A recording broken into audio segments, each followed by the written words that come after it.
Good morning everyone. আজকে আমরা আলোচনা করতে চলেছি পার্সোনালিটি অর্থাৎ মানুষের চারিত্রিক বৈশিষ্ট্য নিয়ে। আমাদের আশেপাশে প্রত্যেকটি মানুষই তাদের চারিত্রিকগত বৈশিষ্ট্যের দিক থেকে আলাদা আলাদা হয়ে থাকেন। আজকে সেই রকমই আমরা চরিত্রগত বৈশিষ্ট্যের একটি পোর্শন নিয়ে আলোচনা করতে চলেছি, যেটাকে জেনারেলি ডার্ক ট্রেটস বলা হয়ে থাকে। এই শব্দটার সাথে অনেকেই ভীষণভাবে পরিচিত, আবার অনেকেই অপরিচিত। আমাদের চারিপাশে আমরা এমন বহু মানুষকে দেখতে পাই যাদেরকে আমরা জেনারেলি বলে থাকি তারা ভীষণ মিন মাইন্ডেড, তারা মানুষের সাথে ভীষণ হার্শ ব্যবহার করে থাকেন, তারা একদমই অপোনেন্টের প্রতি এমপ্যাথেটিক নয়।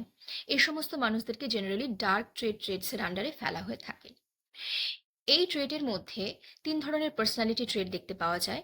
একটি হলো নার্সিসিজম, একটি হলো সাইকোপ্যাথ এবং মেশিয়াবেলিজম। নার্সিসিজম কি? আমাদের আশেপাশে আমরা এমন বহু মানুষ দেখতে পাই যারা প্রচন্ড পরিমাণে সেলফ অবসেসড। আমি ঠিক, অপোনেন্ট একদমই সঠিক হতে পারেন না, আমি যা বলছি সেটাই একদম ধ্রুব সত্য, এবং আমাকে দেখতে সবচেয়ে বেশি সুন্দর, এবং আমি অপোনেন্টকে হ্যাটা করে বড় হব। এরা জেনারেলি নার্সিসিস্টিক পার্সোনালিটির ক্যাটাগরির আন্ডারে পড়ে থাকে। এরা অপোনেন্টকে ডমিনেট করতে ভীষণভাবে পছন্দ করে, এবং এরা ক্যারেক্টারের দিক থেকে ভীষণভাবে অ্যাগ্রেসিভ হয়ে থাকে।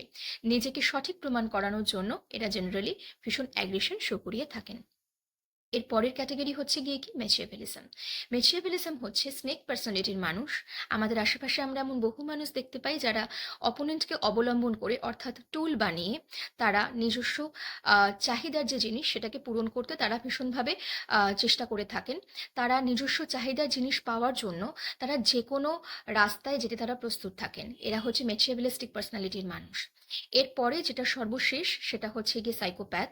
আমাদের চারিপাশে এমন বহু মানুষ দেখতে পাওয়া যায় যে সমস্ত মানুষ কোনো পশু অথবা কোনো মানুষকে শারীরিক এবং মানসিকভাবে নির্যাতন করে আনন্দ পায়, এবং তাদের যায়ও আসে না যে অপোনেন্ট কতটা কষ্ট পেল আমার কথা বা আমার আচরণের দ্বারা।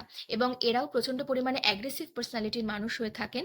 তারা অপোনেন্টকে হিট করতে ভীষণভাবে পছন্দ করেন, ভীষণভাবে ডমিনেট করতে পছন্দ করেন। এই ধরনের মানুষেরা জেনারেলি সাইকোপ্যাথ পার্সোনালিটি হিসেবে পরিচিত হয়ে থাকেন। ধন্যবাদ।